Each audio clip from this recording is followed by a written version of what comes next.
I just witnessed the wonderful performance of Celestina Warbeck. Tell me the story behind that great act. Well, much like Hogsmeade, we really wanted to figure out a way to insert music into the entertainment program. And with Diagon Alley being a place of commerce, we were trying to figure out how could we fit that into this architecture. Wizarding Wireless Network became an outlet for us to be able to go, okay, we know that there's a radio station that wizards and witches listen to. Is there someone in the fiction that they do listen to? And examining the fiction, we found a line in the books where Molly Weasley states that she's a huge fan of a singer named Celestina Warbeck. So we thought, okay, this single line here, we've got to figure out something with this. Who is Celestina, and how can we bring her into the world of Diagon Alley? So we worked with Warner Brothers and discovered there were 4 song titles that J.K. had written, just song titles, and I think 1 lyric line for one of the songs.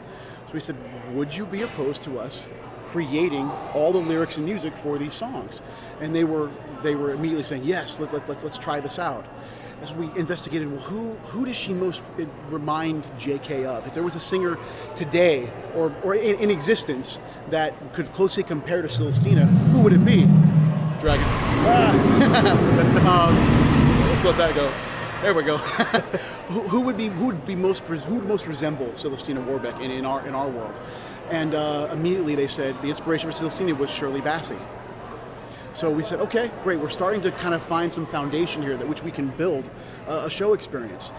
We hired 2 amazing composers. We worked with Thinkwell, and we hired 2 amazing composers, Alan Zachary and Michael Weiner, working with us and Warner Brothers to write these songs from scratch, using all the inspiration we have from J.K. Rowling.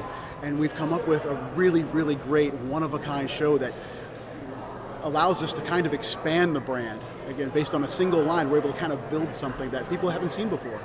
Very entertaining, I must say. The Hogwarts choir is nice. Yeah. This is more real music, I guess you could say. It's something you can groove to, something you can jam to. Do you expect people to gather and, almost party in front of the band? That's what we're hoping. It has this kind of 1940s jazz infusion to it that just, you can't help but tap your foot. Right.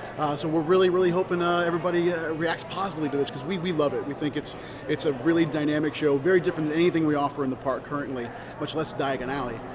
So we're really, really proud of it. And it was clear from the lyrics that there was a wizarding twist to everything. Absolutely. We wanted to kind of walk a line. We didn't want to be so overt where it becomes kind of, we're playing lip service to the fiction. We really wanted to make sure that everything we were doing would feel like a song that they would listen to, that the wizards and witches in the world of Harry Potter would listen to on a daily basis. Can you tell me about the other entertainment offering here in Diagon Alley? Absolutely. The other show that we have featured on the Carpet Market stage is based around Tales of Beedle the Bard, which was a book J.K. wrote separate from the 7 Harry Potter novels.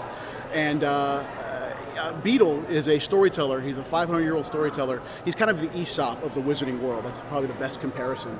And we chose 2 stories from this book, The Fountain of Fair Fortune and The Tale of 3 Brothers, which was featured in the 7th Potter film.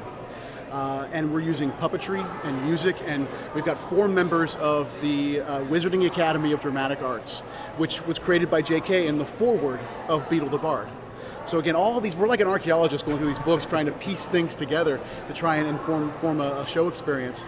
And these 4 performers are telling these stories using puppets, and the puppets are amazing. They're all designed by Michael Curry. The 3 Brothers puppets are about 30 inches tall, fully articulated. We also have a 16-foot version of Death that's in that story that appears at the end of the experience. So we couldn't have 2 more separate show contents on the same stage, but it allows us. Tales of Beedle the Bard gives us things that are deeply rooted in the fiction, verbatim, and then Celestina, which is something that we've been able to build kind of from a foundation and create and expand the world.